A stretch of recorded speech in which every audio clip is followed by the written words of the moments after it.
flex me a bag body. So, it's another one, yeah. It's a full strand, yeah. Oh, it's another one, yeah.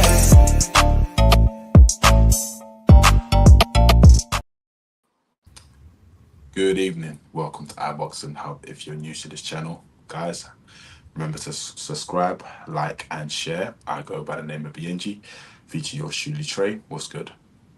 What's going on, cuz? And what's going on, world? What's going on to the people, whoever's tuned in from wherever you are? Just make sure you head over to the comments and just let us know where you are. But before we get into the show shortly, cuz, here's a quick word from our sponsors, D-Rock Clothing.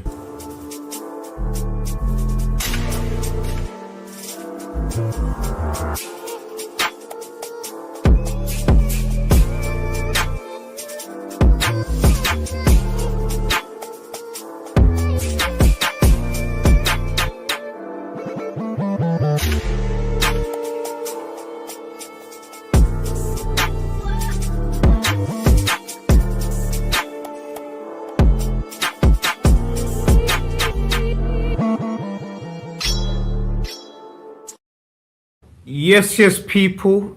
Just wanted to say that's our sponsors, D-Rock Clothing, and yeah, we're very proud partners of them. And also, before we obviously get to the whole iBoxingHub 2 for 40% off, we obviously have to, give a shout out where I'm at right now. New London Media, podcast studio partners. Big up to Nigel on the back end, just for providing us with the facility to be able to do what we do and to support us in the journey, man. So big up to New London Media, big up to D-Rock, our partners. Big up also, cuz, to the whole of the iBoxingHub family. The work across the board has been truly tremendous, and we appreciate the efforts that everyone has done on their part as well. We've obviously got Untraceable in the comments. We've not seen Untraceable in a minute, man. He's obviously saying, yo, I'm not rolling out an espionage mission. Zufa have no intention of paying well. Ooh, well, we've got a lot to kind of get into, cuz, man, but just a quick one anyway. Big up to Trill Dollar Bill, who came to the UK, and we were obviously able to meet him in person and just share that energy with him, because he obviously had plenty of fun doing the four-way show. So people, if you haven't seen the special boxing roundup that we did with Trill Dollar Bill, and also El Rico, who's also back in the fold as well, so big up. So cuz, I've actually got that 22-second clip that you actually posted as well of you guys having a bit of fun, man, whilst we was just doing the shout out. So here's a quick of the show very quickly. For the community, for fans, by fans, and we're just bringing you content that's real, and we just want to show love, man, as well, man. So big up big up to the whole of the community, and also big up to the rest of the iBoxingHub family. I haven't given shout outs to the iBox. Yeah, no, cuz, man, big up to Trill Dollar Bill, big up to Enrico, big up to you, cuz, a truly tremendous show. Big up to the Stay Weighed In brothers, big up to Crossroads in boxing as well. Cuz, I don't know if you're getting involved in the league, man, but Ricky's put together a tremendous prediction league for us, man. So make sure you get involved for next week, man. And big up also Alexander the Great. We obviously launched EP2 of his Tale of the Tape, so he obviously got to speak about the event that we're probably going to touch on just very quickly at the end of the show. But yeah, cuz, the title of the show, you obviously wanted to come up with this as well, and I actually had problems with the thumbnail that you initially sent me, man. But look, Betrayal, Business, Conor Benn, cross Eddie Hearn. Cuz, I'm throwing that question over to you because you obviously come up with the title of the show. There's the way I see it, I think there's more to it, because when I initially saw it, I thought, nah, this is a lie, this is fake, this is fake news. I just thought, yeah, it's fake news, whatever. But then I was told, no, it's not, it's real. So then, from a business point of view, I understand, because remember we talk about belts, legacy, etc. But then once it's all said and done, you need money. So I'm saying, remember, boxing is a poor man's sport. Now, How he went about it, some people could say, oh, it's a bit deep because, you know, a few years ago, he was accused of taking is it steroids or supplement or something, do you know what I'm saying? He was a cheat, and he wasn't allowed to box in the UK, even though I know he was allowed to box in America, but Eddie Hearn stood by him. My understanding, Eddie Hearn loaned him a couple of hundred thousands. I'm not too sure how much, etc. Because he believed in him.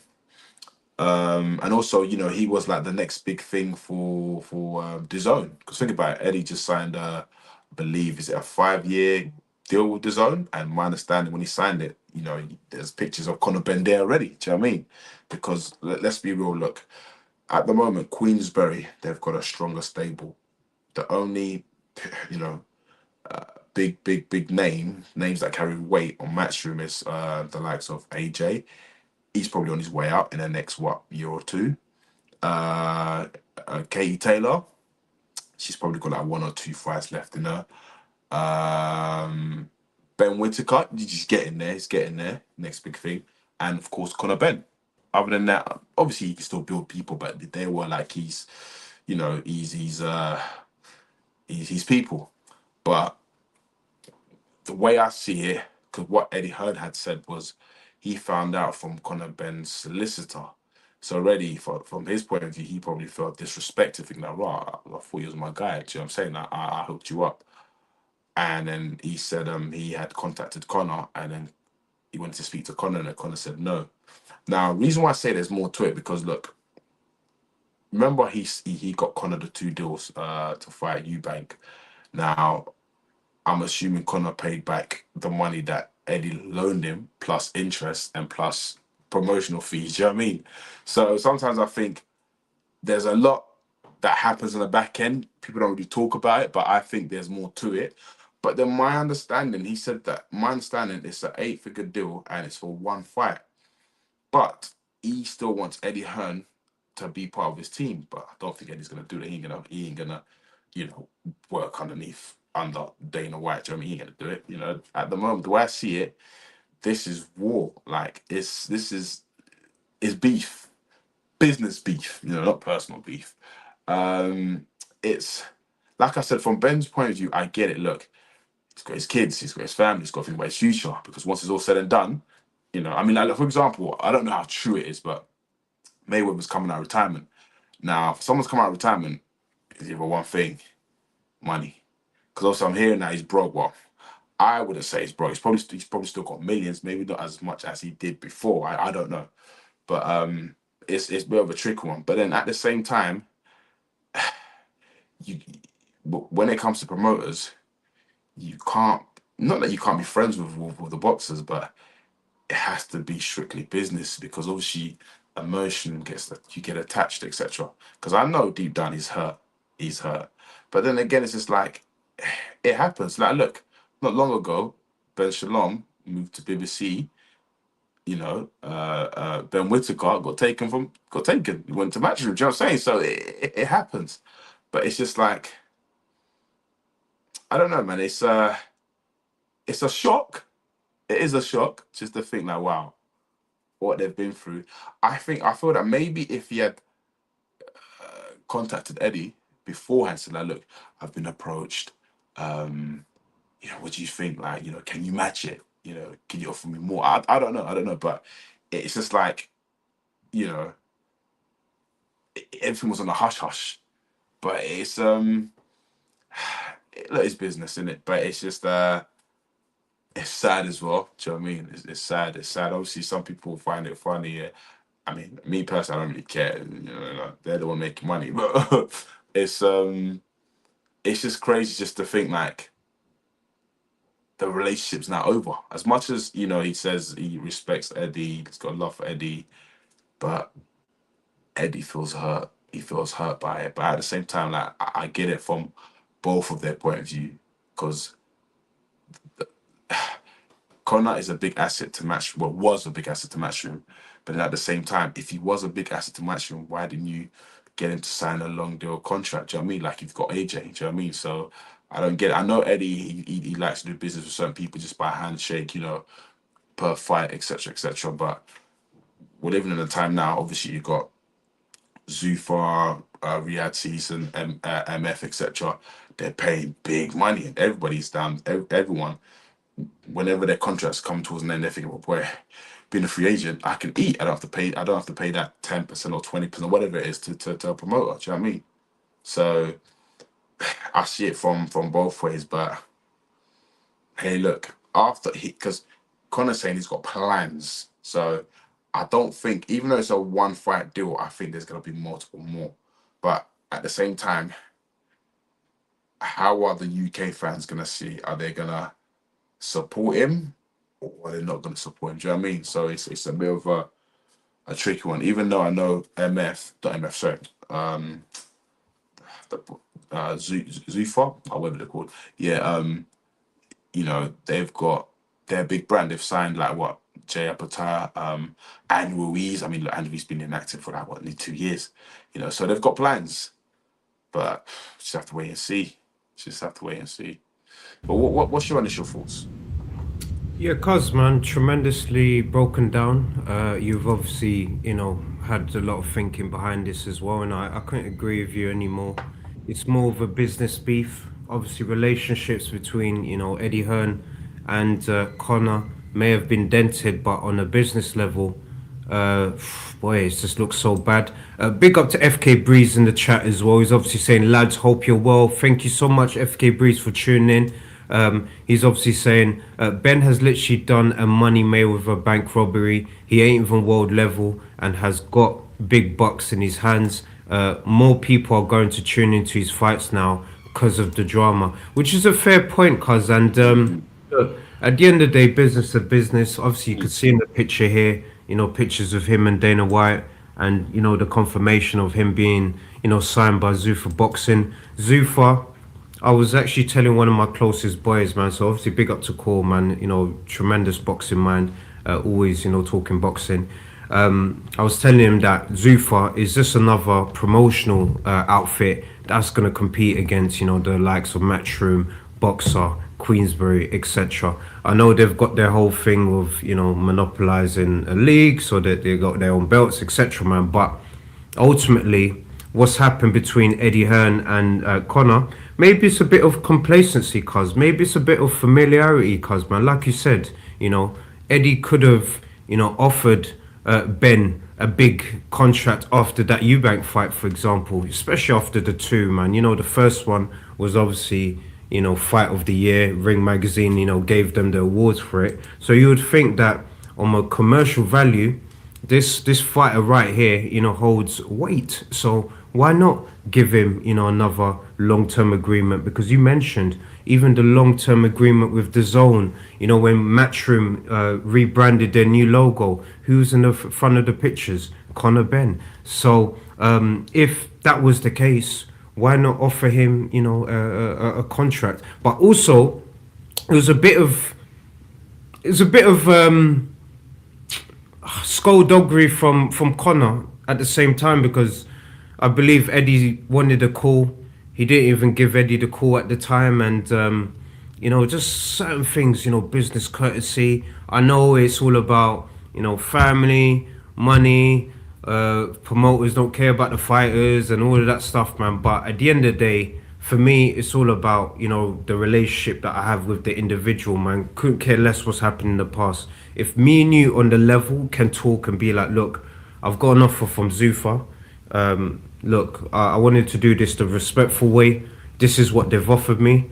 If you can't match what they've offered me, I'm happy to shake your hands and be like, look, it's good doing business with you. Kick rocks. So there isn't like a situation of burning bridges. We've spoke about this in the past, even in our lives. There's little situations that we come across where you think burning a bridge, you never know when you might cross that bridge. So it's not really good to burn bridges in that aspect. The thing is, what somebody said was when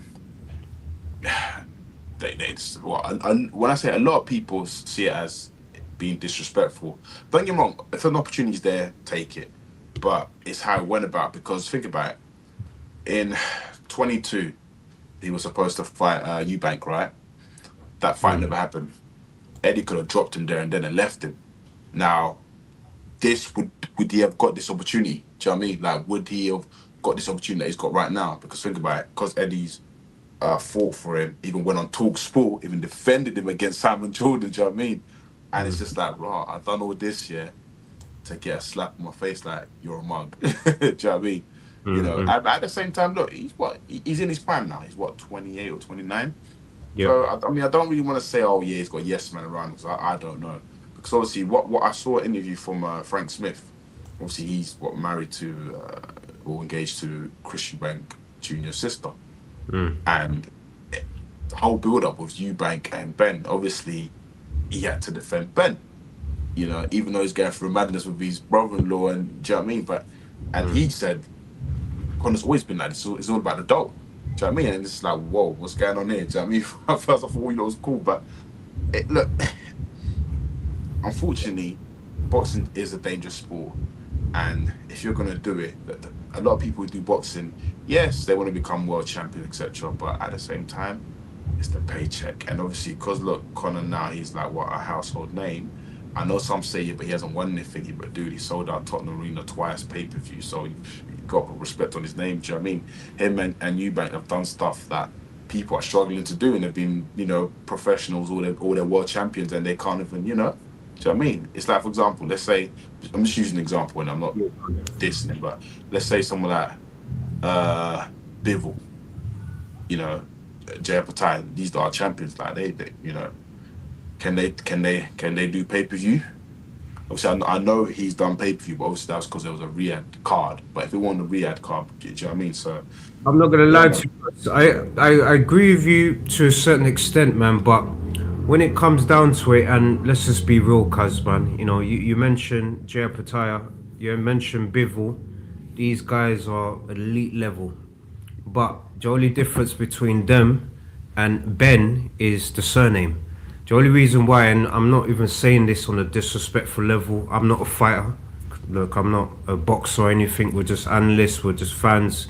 But the outside looking in, clearly you could obviously see that, you know, Ben has been in a great position. And look, I would do exactly the same thing if my dad was, you know, Nigel Benn as well. Yes, I would milk it to the point where I'll get to the certain level. So the reason why he's been able to do the Tottenham stadiums and all of this stuff is, let's be real, it's because of the surname. The surname does help. It helps to a certain extent, because if Bivol, if his name was Dimitri Eubank or Dimitri Ben, when they're from England, it's a completely different thing. We'll be having different conversations, man. So it is kind of a bit of that situation anyway, man. But cuz I want to run through some of these comments there. Everyone's getting involved, man. Big up to Mr. Neutral all the way from Red Corner Boxing. So people, make sure you subscribe to what they're doing. Mr. Neutral saying, hi guys, has anyone for Ben versus Garcia, Tottenham Stadium, summer 2026?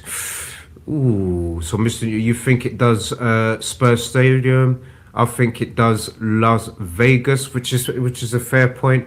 Conor Benn, absolute legend. What a man who's never won a world title and can have everyone calling him out. Business is business. And yeah, look, Mr. Neutral's obviously just confirming that, yeah, Spurs Stadium, one-off pay-per-view event, Zoo for Boxing, Sky Sports. So, cuz, tell me this. Obviously, we're gonna break down the El Azteca versus King Ryan Garcia fight in a second, man. But just want to kind of get into what Mr. Neutral's saying. We're gonna answer his question here. Anyone for Ben versus Garcia at Tottenham Stadium? Me personally, cuz, no. Like, I'm not for it. Like, as much money and all of that is possible, let him have a few fights, earn his right in the division, then. Because at the end of the day, cuz, no, I'm keeping it real. At the end of the day, if you look at the champions right now, Ryan Garcia has kind of moved away from being like a Conor Benn, in a sense, being a commercial name. Now he's holding a title, so he can talk. Rolly Romero, the other WBA champion, Crocker, IBF champion, you know, Haney, WBO champion. I'm saying if he wants to have a clash with Ryan Garcia, bring something to the table. Maybe fight maybe Crocker now. Now that he's left the matchroom stable, why not fight Crocker? Fight for the title, and if he gets that belt, come back to a Garcia and have that fight in Las Vegas, man. That's just me, man. But what you say? No.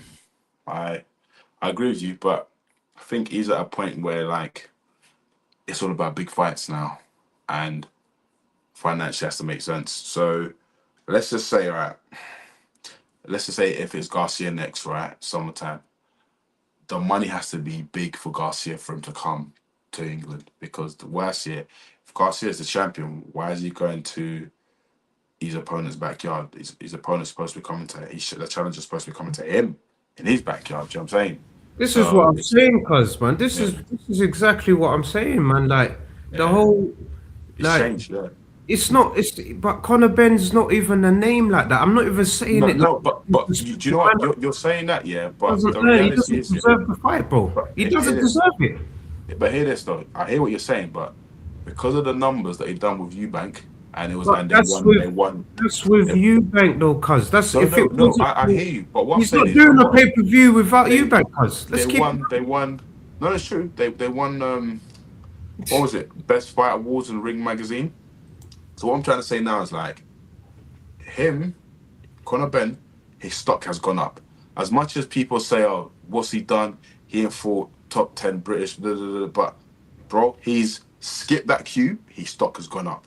Because his stock's gone up, he's gonna have to be thinking big. Do you know what I mean? He's gonna have to. Do you know what I mean? Well, obviously, an opportunity being presented for a world title, I believe he'll take it. He would, but then at the same time, he's gonna think, well, is it worth it? Because obviously, I'm all about the money. Don't get me wrong. Obviously, I want the title, but everything he's doing now has to be strategic. It's like, look, okay, let's just say, hypothetically, let's just say his next fight, yeah, he loses badly.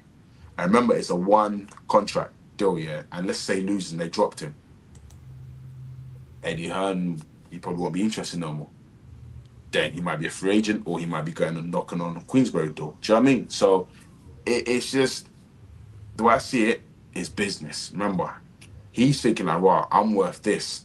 If I'm bringing in this number, I'm in America, people love me now in America. I need to have a fight in America. I need to knock out that person. I need to make a statement, etc. So at the end of the day, he skipped the queue. The same way when we used to talk about AJ skipping the European queue, went straight from British Commonwealth to world title, blah blah blah. But that's how it is. The way I see it sometimes in boxing, unfortunately, there's some certain individual they just get lucky with the marketing and the right team. Even though there's ones who are working way harder than them, they need that shot opportunity. But unfortunately, you know, it is what it is. As much as people say this, yeah, look. He joined Matchroom in 2016. When he joined, he was a novice. He was terrible. But they built him slowly. And now he's, you know, as much as people say this and that, yeah, but the reality is, yeah, he's a star. Same as Eubank Jr. He's a star too. Nah, bro, cuz that's the thing, man. I've got to disagree with you there, man, because at least with Eubank, he's won IBO titles. He's won Commonwealth British titles. He's done the bare minimum.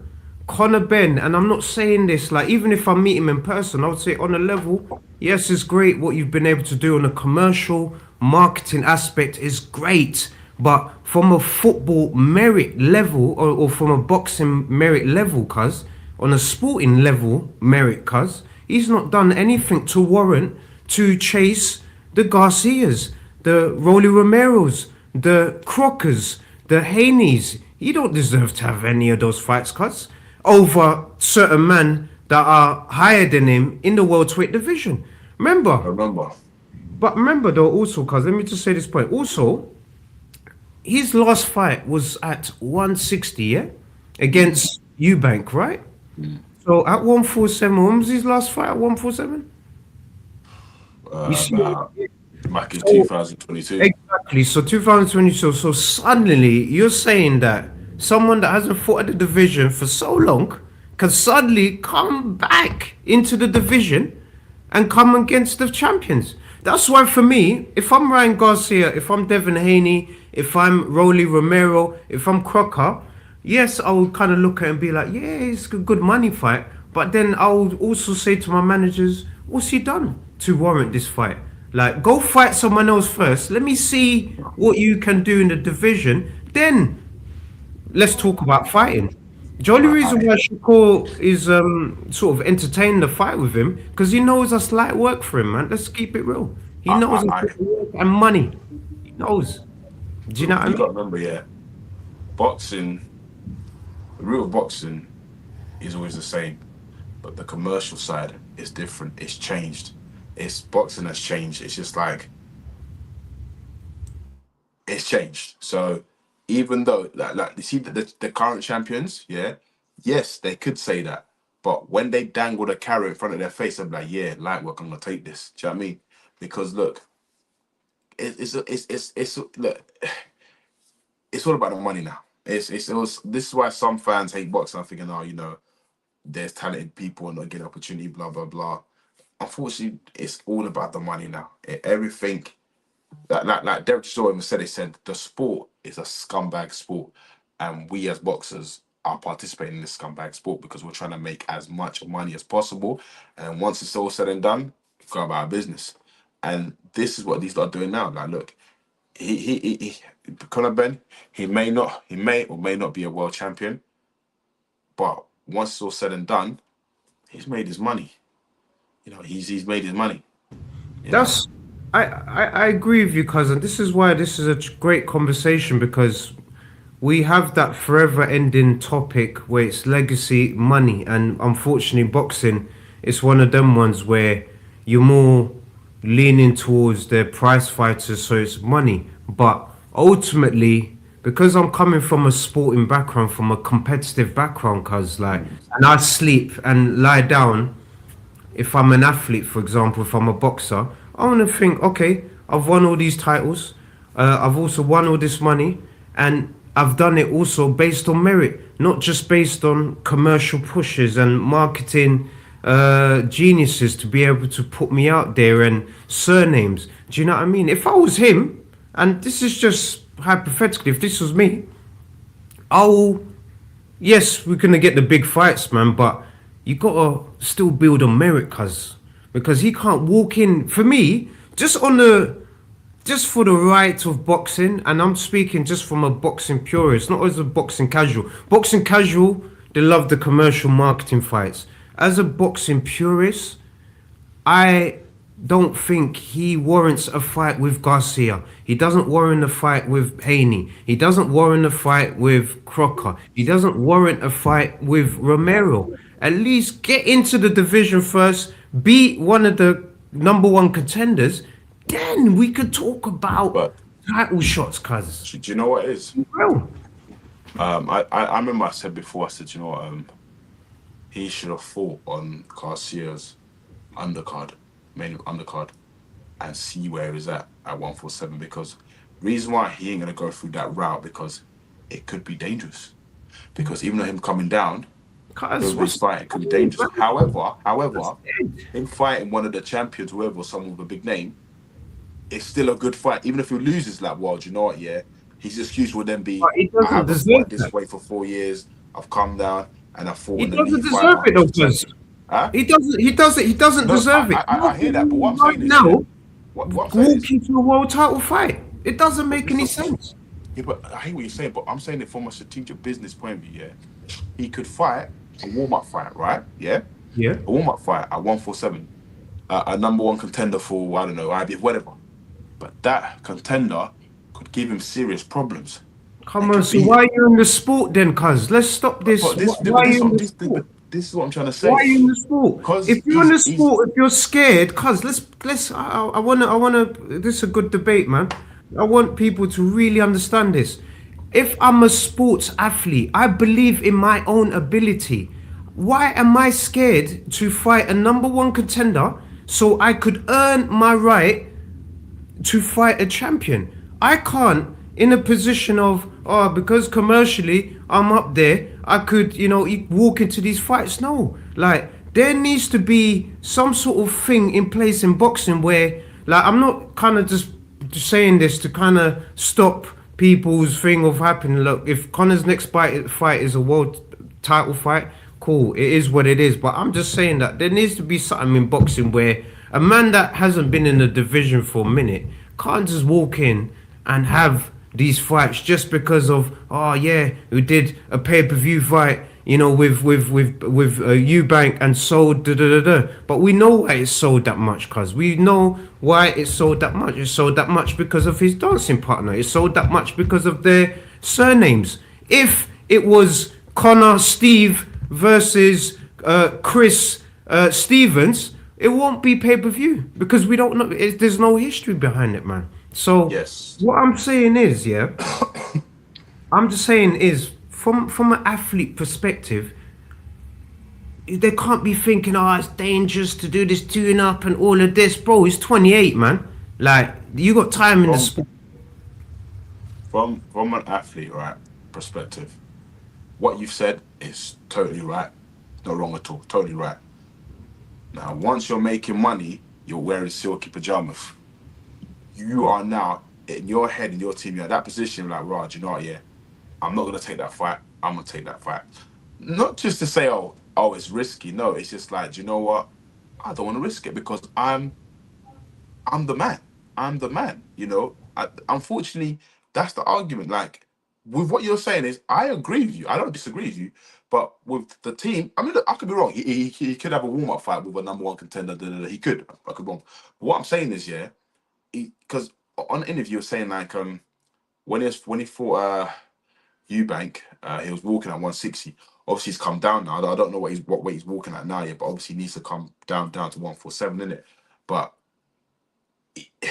he would rather take, the way I see it, he would rather take that risk fighting one of the big boys.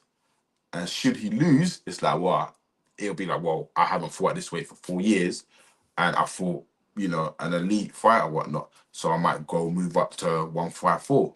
I don't know, but that's just how I see it. Because look, we say already, yeah, boxing or boxers, yeah, they get used, and you know they got to be smart on who they're fighting and when they're fighting. You know, it's like, okay, great example, right? Weird analogy, but I'm gonna use it anyway. It's like, okay, Klitschko, yeah, when Fury and AJ fought Klitschko, did they fight the prime Klitschko, like the prime Klitschko who was reigning for 10 years? No, they fought the Klitschko towards the end of his career. And this is how boxing is like. They fight people who they know, okay, they're going towards the end of their career or whatnot. So let's be strategic who we attack. So it's just like, look, out of the 4 champions in the 147 division, I don't like using this word, but who's the weakest link? You know, who's the weakest link? Some could say so-and-so's the weakest link. So he'll probably mainly go and target that person, because the way I see it, if he gets a title, then he can demand, okay, he's going to unify. I want to fight Haney. I want to fight Garcia. I want to, do you know what I mean? So everything, unfortunately, dude, everything's strategic. It's a business. Because look, like I said, in his next fight, he needs to win, and he needs to win in a way where, like, bro, do you know what I mean? Because if he performs bad or if he loses, well, wait, I don't know. You know, it's sad, but that's just reality. You know, that's the reality. It's just like, look, people in sales, if you're not hitting the target, it's ruthless, cutthroat, bye. You know, so that's how boxing is. It's business. You know, you keep taking L's, your money goes down. You know, your money goes down. In boxing, and even in commercial businesses, well, it depends. But yeah. Yeah, no, definitely, cuz man. And look, this is it's a good sort of ongoing debate that we could have for a long period of time. Obviously, big up to everyone that's just getting involved in the chat before we obviously, you know, review some of the events that happened over the weekend briefly before we end the show. A boxing villain sells as much as a hero, if not more. 100% true. Mr. Neutral. Now, BIYENGE, he wouldn't have enough time after fighting Eubank in November, so I'm guessing he's talking about you saying that Ben should have fought on the undercard for yesterday's event. Might not be for a title, 150 catchweight cash fight. Maybe I think he's talking about for Ryan Garcia. So Matchroom have petitioned exemptions for Ben since Eubank won with the WBC to keep his ranking, which is interesting. And who's the number one contender?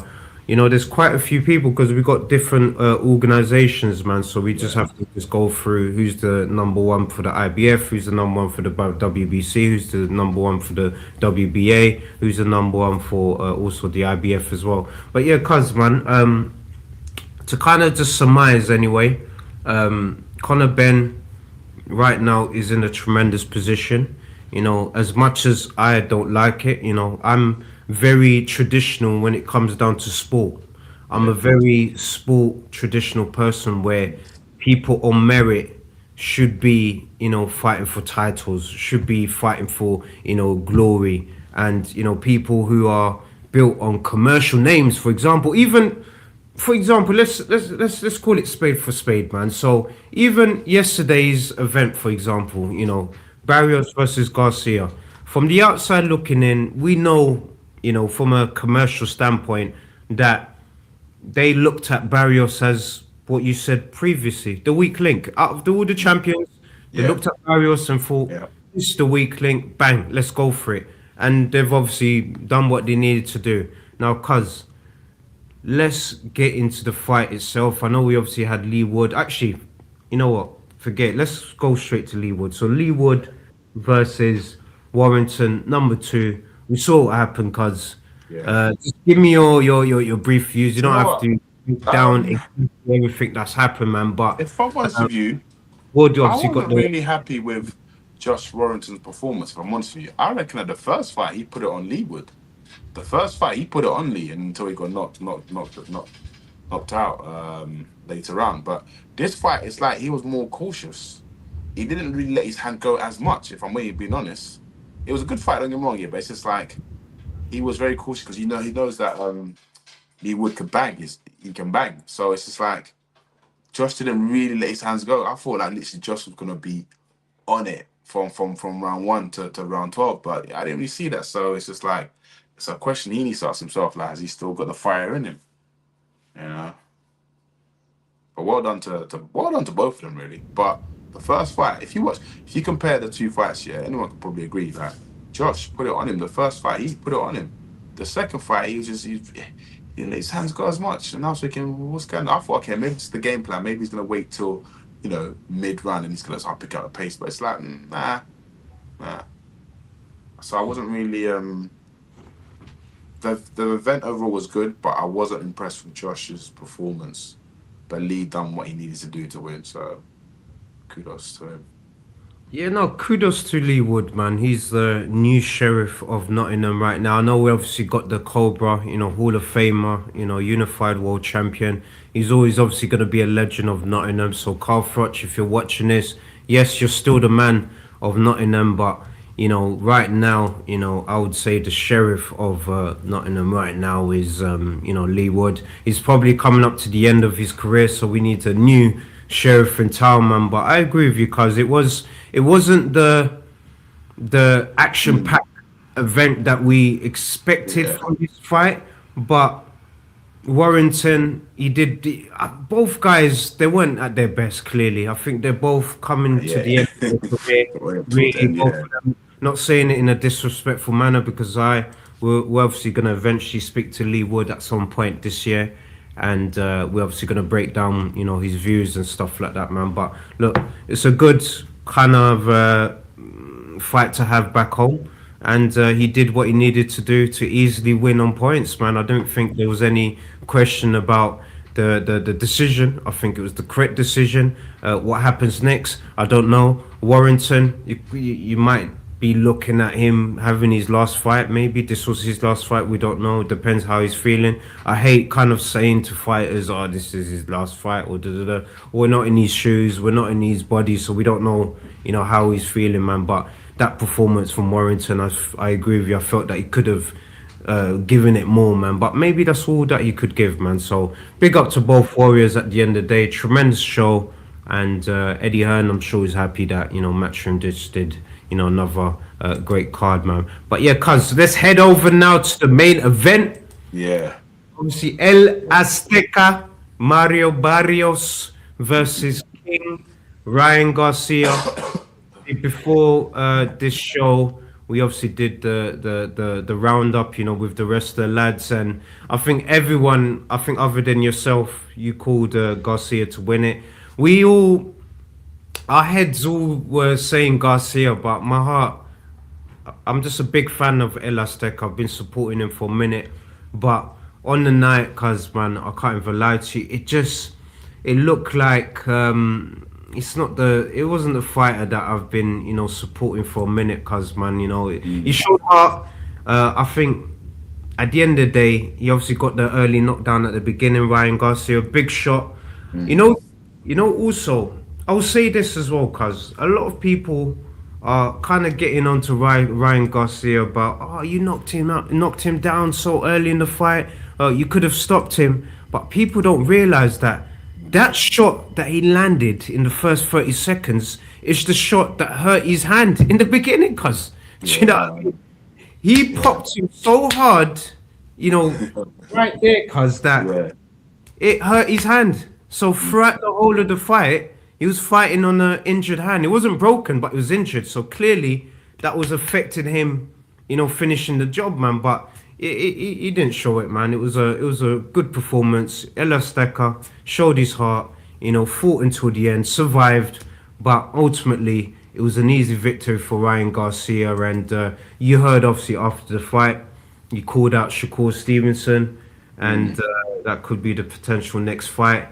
Cuz, just give me your rundown of the fight. We're obviously going to run through what everyone's saying in the comments.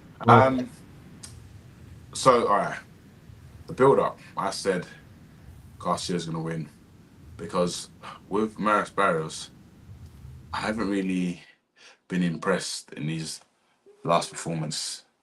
He fought Pacquiao and he drew. I'm sorry, like, Pacquiao's been active for like over 4 years or 5 years, and he drew. And Pacquiao's a big man. Do you know what I'm saying? Pacquiao's like what? Is he in his 50s or near his 50s? So with Ryan, I understand that when he fought Romero, like obviously, he just come off a ban. Probably his mind probably wasn't been there. He just thought this is gonna be an easy victory until he got rocked.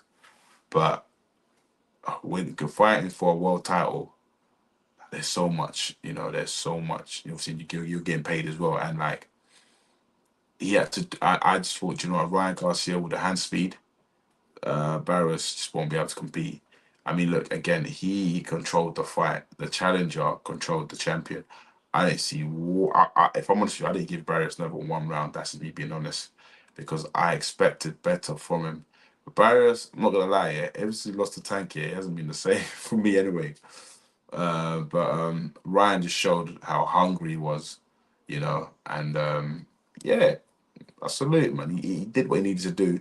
I don't think Shakur Stevens will be the next fight because Shakur said it has to be catchweight. He doesn't really care about the belt. But I've got a feeling Ryan might be fighting Conor Benn next. That's what I've got a feeling. Ryan and Conor.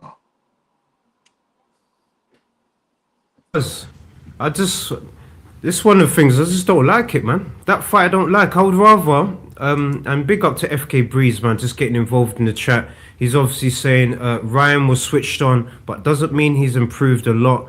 He had a good jab and the right hand was good. And I'm saying this now, Shakur versus Garcia is one of the biggest fights in America. Reason being, Black American versus Mexico.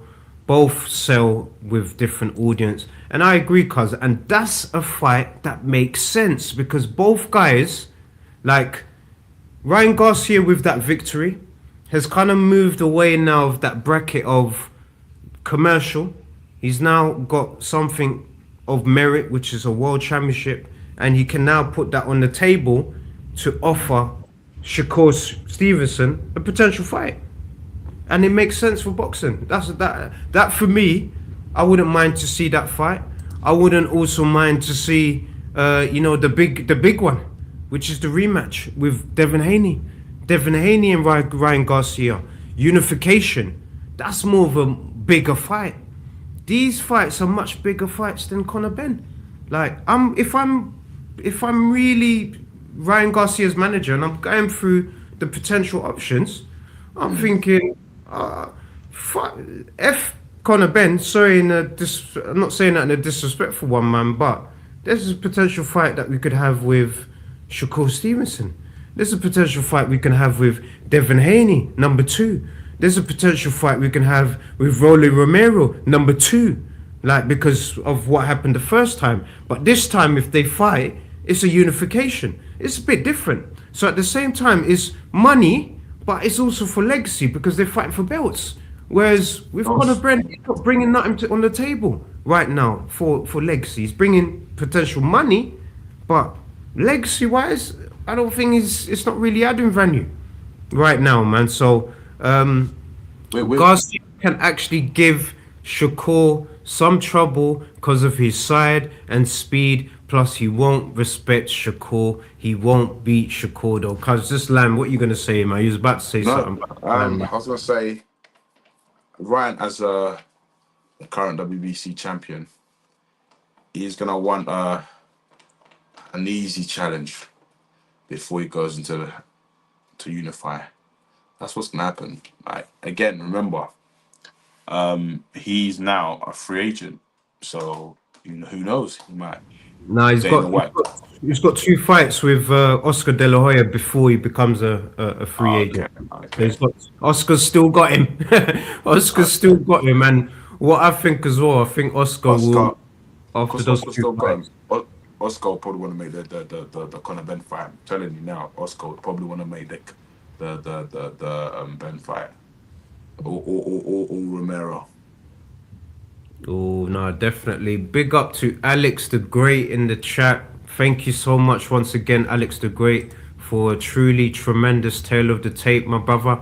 Guys, just make sure you are tuned in to what Alex the Great is doing in terms of his tale of the tapes. He brought out episode number 2, and yeah, for the next big fight, he's gonna obviously do another one, man. But yeah, Alex the Great is saying Garcia's speed is tricky, but his boxing skill isn't enough to overcome Shakur.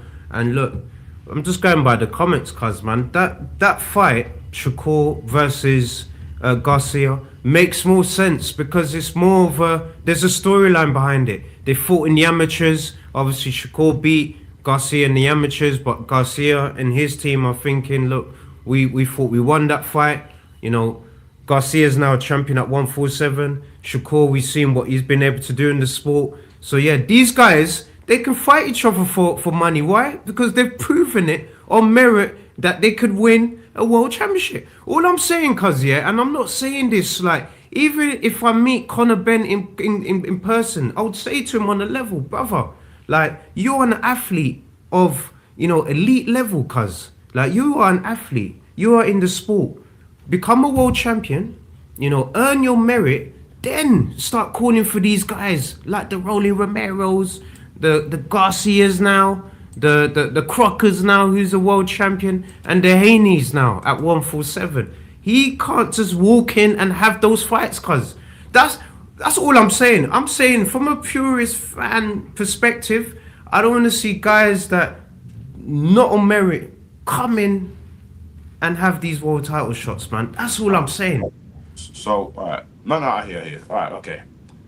So, Garcia's currently WBC champion, right? So, who should he fight next? Haney, Shakur, or Crocker? Or Rolly?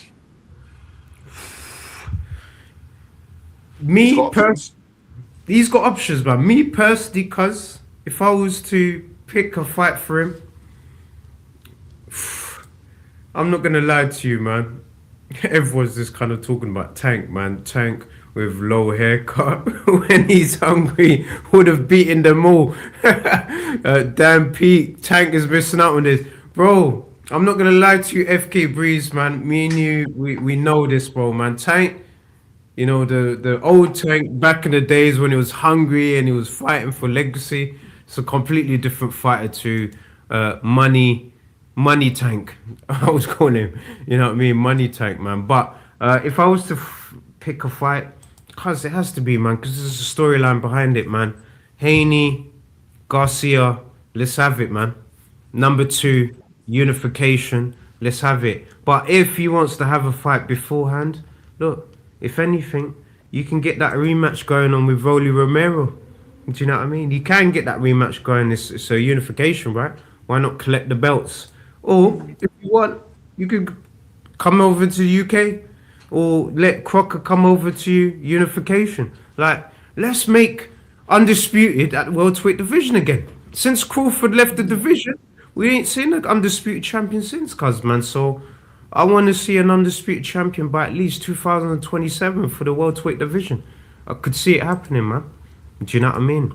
And I would say Garcia should fight Crocker or Haney next. And thank you for your time. No, come on, Alex the Great, man. Big up to you, man. We appreciate you. So, look, Crocker or Haney next, cuz. So, if you were Garcia's manager right now, cuz, which fight are you going for? And you can include, if you can include Conor Benn, because you've been advocating for that, man. So No. What I'll do, I will look at the options. I'll look at the current champions in the 147 division. So if I was Ryan Garcia's manager, I'm like, hey, Garcia, you've got Haney, yeah, you've got Romero, you've got Crocker. So who would you want to fight? Now, my understanding, right, is Haney saying he'll only fight Garcia if he does VADA testing. Yeah, that's the only way he'll fight him. If not, he ain't gonna entertain him. However, I believe, let's just say if Garcia was to clean up the division, beats Crocker, beats Romero, yeah, Haney will have no choice but to fight him to unify his division. Do you know what I mean? So it's gonna be one of them ones. because, man, I agree with you definitely, and big up to you as well. I know we've kind of did the overtime. We normally do 30 minutes, man, but look, we've had a good, tremendous, discussion, about Conor Benn and about the welterweight division now. That's looking really good, because you kind of look at the heavyweight division being the blue chip division of boxing, but then you've got the welterweight division that's looking really good. You've got the 154 division that's looking really good. I think what's going to happen is Barrios, what's next for him is I think he moves up to 154. I did hear, a lot of people saying that him and the weight at 147 was a bit, was pushing. So he'll go up. You got the likes of Teofimo. Also, he was at the event yesterday. He's saying that he wants to, challenge Garcia. He's saying he wants to go up the division. And someone like Teofimo Lopez, him wanting to challenge Garcia, I don't mind that. Why? Because he's done things on merit in boxing. Like, he's done things on merit. But then when you're calling for Conor Benn to have certain fights, cuz, man, I'm not going to lie, man, I just think to myself, he doesn't deserve it, man. Only based on his name and commercial value. But other than that, he don't deserve none of these fights, man. I don't mean this in a disrespectful way. And even if I was to meet the man in person, I would say that to his face, man. I would say, no disrespect, but, there's other fighters that have earned the right or merit to, fight for world titles. You haven't done anything on paper or merit to warrant to fight any of these champions, man. That's just my views, man. People in the chat, if you disagree with what I'm saying, please just let me know, man. But this is just my thoughts here anyway. But he should go Benn next, because it will build more of a profile from the UK. Then go fight Haney or Shakur. Look, OG. Just because of commercial value, cuz, not because of merit. That's what I would say, man. But yeah, cuz, man, this is obviously coming up to the end of the show. We've obviously done the overtime for the people. We obviously appreciate everyone's support. FK Breeze, big up to you. Alex the Great, big up to you. Mr. Neutral, big up to you. Untraceable, big up to you. Everyone that's tuned into the show, we obviously appreciate, the support and love. Me and my cousin do these shows not just for us. We do these for the community. We do it for the people. The podcast is for fans by fans. You know, we want to give you a perspective and also give you access and also give you a voice in an industry that doesn't really allow us to have a voice, man. So big up, man. And big up to you, my brother, as well. The Big Ring 10. Thank you so much for tuning in to the show. And hopefully you're going to enjoy, you know, the rest of the show because we're wrapping up now. But thank you for tuning in. Cuz I'm obviously going to hand it over to yourself. Before we obviously wrap up, happy birthday also to our cousin, you know, Ali Tess. Obviously, people, you know our cousin, you know, for the great work he does in the back end. So I just wanted to use this platform to wish him a happy birthday if he's obviously tuning into the show. But yeah, cuz, handing it over to you. Boosh. Guys, as always, thank you so much. Keep supporting, keep following. We've got more to give. Remember, it's all for you. You know, we'll see you again next week. Have a lovely, productive week. Peace and love. Well, cuz, answer this question for us before we go, man. You guys going to Congo for Tyson versus Mayweather? Is that confirmed though, man? That's what I'm saying. Is that confirmed? It's on. Is it the 25th? I don't know if it's been confirmed as of yet. This is people are just throwing it out there 25th, but I don't know if it's been confirmed yet. But if that's the case, then boy, I might have to take a quick trip. But I have to wait until see if it's been confirmed. Are you going? Because if it's confirmed, definitely I would go and support that. But I don't know. It seems like it's all here, so I haven't heard any confirmation. FK Breeze, if it's 1000% confirmed, I know Ring kind of put something out there, man. But if it's 1000% confirmed, of course, man, we'll go back to our homeland and you know, support, you know, both boxers in Tyson and Mayweather for sure, man. So yeah, boom. But yeah, cuz, man. Yeah, man. Alright, guys, man. Peace and love.